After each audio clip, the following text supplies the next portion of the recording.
প্রধান উপদেষ্টা ডক্টর মোহাম্মদ ইউনূসের সাথে আকস্মিক বৈঠক সম্পর্কে গণমাধ্যমকে অবহিত করছেন বিএনপি মহাসচিব মির্জা ফখরুল ইসলাম আলমগীর। আমরা সরাসরি চলে যাচ্ছি সেখানে।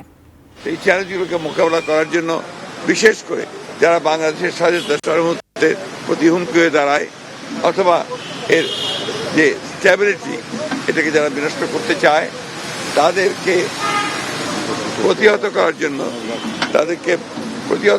বিরোধ করার জন্য আমাদেরকে অবশ্যই একটা জাতীয় ঐক্য গড়ে তুলতে হবে।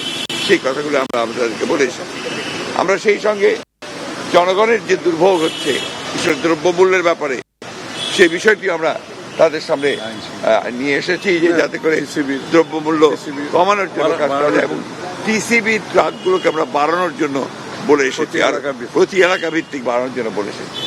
আমরা বলেছি যে আপনার যে ট্রাক চলাচল যানবাহন চলাচল যদি নির্বিঘ্নে থাকে সেই বিষয় নিশ্চিত করার জন্য আমরা তাদেরকে অনুরোধ করেছি।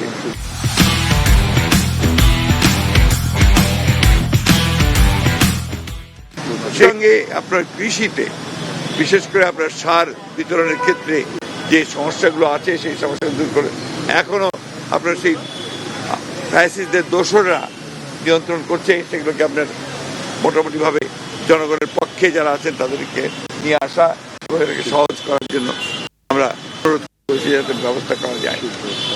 সেই সঙ্গে শিল্প উৎপাদনের ক্ষেত্রে আমরা বলেছি যেন আপনার এই নর্মাল যে আপনার অ্যাক্টিভিটি সেটা যেন চালু থাকে, বিশেষ করে শিল্পাঞ্চলে শ্রমিকদের বেতনের ক্ষেত্রে যেন কোনো আপনার বাধা সৃষ্টি না হয় এবং তারা যেন বেতন পান তার জন্য প্রয়োজনে সরকারকে দেওয়ার জন্য আমরা বলেছি যে বেশি করে ঋণ দিয়ে তাদেরকে বেতনের ব্যবস্থা করতে হবে।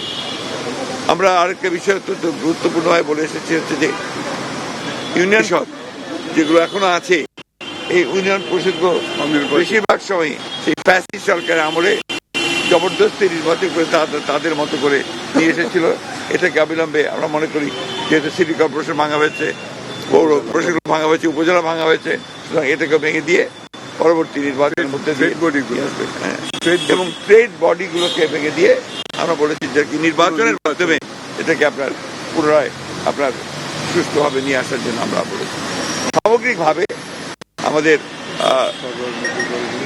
সমস্ত রাজনৈতিক দলগুলোর সাথে আলাপ আলোচনা করে এই জাতীয় ঐক্য সৃষ্টি করার ব্যাপারেও আমরা আহ্বান জানিয়েছি। আমরা সেই সঙ্গে আপনার এটাও বলেছি যে আমাদের নির্বাচন সবচেয়ে বেশি প্রয়োজন সংস্কারগুলোর আপনারা সম্পূর্ণ করে অবিলম্বে যত দ্রুত সম্ভব রোড ম্যাপ